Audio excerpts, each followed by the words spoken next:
I never fell in love with photography when I was younger. I actually started to fall in love with reading and books. And to this day, that's actually my main source of inspiration. I look more to classic literature and poetry and writing than I do to actual photographs. And that's where I also learned how to tell stories and to think narratively. That's where I get most of my background, actually, is reading. I began by photographing my neighborhood. So I'm from Minneapolis, Minnesota, and it's a very small town and community. And I just began by photographing around the streets, around my neighborhood that I lived in. I just started very simply. My background is in youth development. So in general, my whole photographic outlook and what I'm drawn to is youth culture, youth movements, and social issues around youth.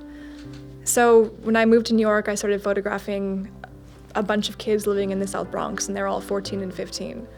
And it wasn't because it was the Bronx or visual to me. I was interested in how we form identities at a young age. And these kids come from all kinds of backgrounds. They're struggling in their home life, but they formed a bond together. And I think this kind of surrogate family that I find in youth especially is very interesting. So beyond politics, what I'm drawn to is identity and tradition and the beliefs that we have. And those things are very strong amongst youth and kids, and it's very easy to see in teenagers. And I also think it's avoided or underreported how these issues affect youth. Politics is everyone who can vote and older. I think the ones that are mostly affected by things that happen are too young to have a voice or to take notice of. So I try to focus on youth and how they respond to these kinds of issues.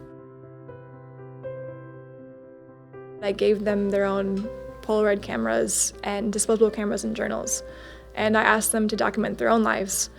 And some of those kids took photos of their old albums or photos in their room, family photos, things like this.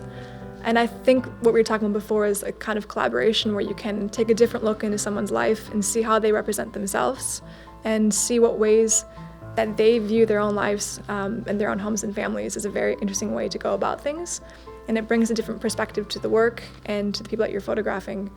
So I incorporated in that project a lot of text and journal pages and black and white disposable film, things they took from their old life, mixed with my own photography.